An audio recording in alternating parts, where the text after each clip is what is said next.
आखिर क्यों हुआ था श्री राम के पुत्र लव और यमराज के बीच भयंकर युद्ध?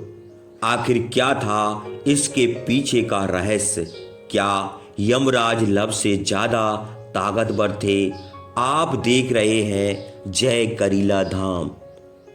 तो चलिए करते हैं ज्ञान की बातें। अगर अभी तक आपने हमारे चैनल को सब्सक्राइब नहीं किया तो देर किस बात की, चैनल को सब्सक्राइब करें और बेल आइकन जरूर दबाएं ताकि ऐसे ही खास वीडियो आपको देखने और सुनने को मिलते रहें।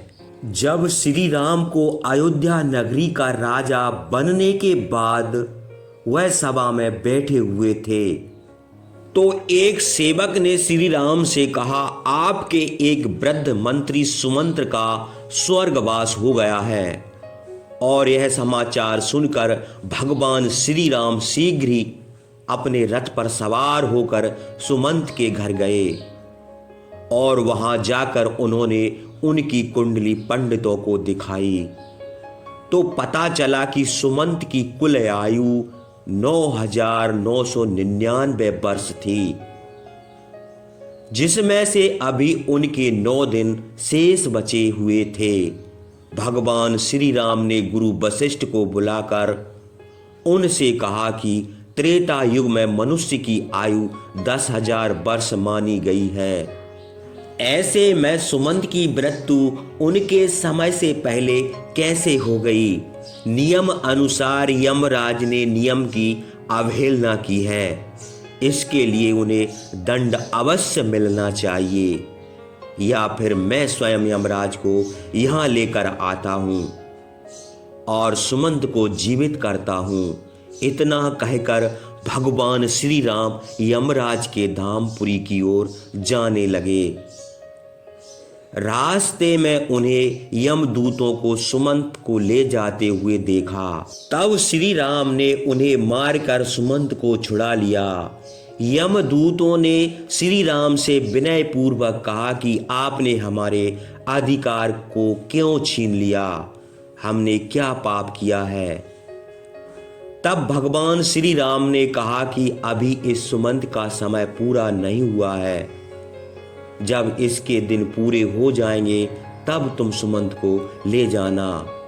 यह सुनकर यमदूत बोले, सुमंत के जन्म के समय सबसे पहले इनके दोनों हाथ और मस्तक बाहर निकले थे। इसके 9 दिन बाद बाकी अंग निकले, जिसकी रक्षा पंडितों ने श्रेष्ठ मंत्र उच्चारण से की थी, इसलिए इनका नाम सुमंत पड़ा। जिस दिन सुमंत के मस्तक और बाहर आया उसी दिन से अब तक की आयु पूर्ण हो गई है। आपने व्यर्थ ही हमें मारा है, इसमें हमारा कोई दोष नहीं है।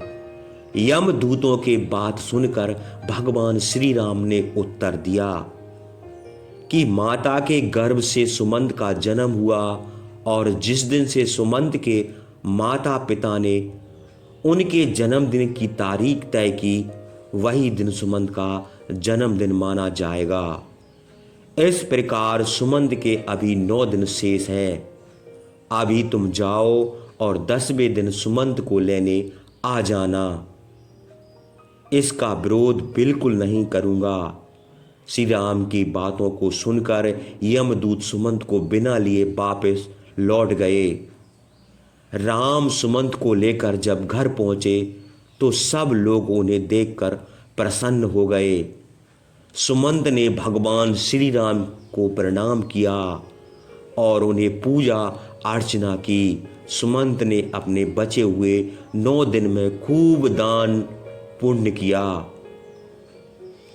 इधर जब यम के दूत यमराज के समक्ष पहुंचे तो उन्होंने यमराज से कहा, यमदेव, आप अपने अधिकारों का रक्षा कैसे करते हैं? आपके अनुचरों को दुर्दशा देखी जाए, क्या आपको हमारी दुर्दशा पर जरा सा भी तरस नहीं आ रहा है? श्री राम बीच मार्ग में सुमंत को हमसे छुड़ा कर ले गए और 10वें दिन उसे आने देंगे। हमारा अधिकार का हनन हुआ है, अतः हम जल में डूबकर अपने प्राणों को त्याग देंगे। तब इंद्र ने यमराज से कहा कि तुम विष्णु अवतार श्री राम से युद्ध करना चाहते हो, उनसे युद्ध करने से अच्छा है तुम वापस यमपुरी लौट जाओ। इसके बाद यमराज ने सभी देवताओं को पास जाकर उनसे सहायता के लिए कहा, लेकिन सभी ने इंद्र के जैसे जवाब दिए। तब यमराज एक विशाल सेना लेकर भैंसे पर सवार होकर अपनी सेना के साथ श्री राम से युद्ध करने के लिए निकल पड़े। उन्होंने चारों तरफ से अयोध्या नगरी को घेर लिया।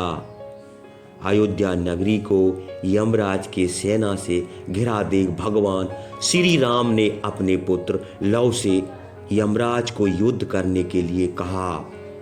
यमराज और लव के बीच एक प्रलयकारी युद्ध शुरू हुआ, जिसमें लव ने यमराज के सभी सैनिकों को मार गिराया। जब यमराज ने अपने सभी सैनिकों को मृत अवस्था में देखा तो उन्होंने क्रोध में आकर लव के रथ साथ ही धनुष बाण को काट डाला। लव ने दूसरे रथ पर सवार होकर फिर से युद्ध करना आरंभ किया और अपने बाणों से यमराज के भैंसे को मूर्छित कर दिया और पृथ्वी पर गिरा डाला। फिर लव ने 100 बाण यमराज पर छोड़े। लव के बाणों से क्रोधित होकर उन्होंने लव पर यमदंड छोड़ दिया। यमदंड को देखकर लव ने ब्रह्मास्त्र चला दिया, जिसे देख यमराज वहां से भाग चले और उनके पीछे ब्रह्मास्त्र चल पड़ा। जब इस बात का पता यमराज के पिता सूर्यदेव को ज्ञात हुआ तो वह यमराज के प्राणों की रक्षा के लिए लव के पास गए। उन्होंने प्राणों को बचाने की विनती की। भगवान सूर्य की प्रार्थना स्वीकार करके लव ने ब्रह्मास्त्र वापस ले लिया और यम के प्राण बच गए। इस तरह लव और यमराज के बीच प्रलयकारी युद्ध हुआ। दोस्तों, अगर आपको यह जानकारी अच्छी लगी हो तो लाइक करें, चैनल को सब्सक्राइब करें और ज़्यादा से ज़्यादा शेयर करें। फिर मिलेंगे एक खास वीडियो के साथ। तब तक देखते रहिए जय करीला धाम। ओम नमः।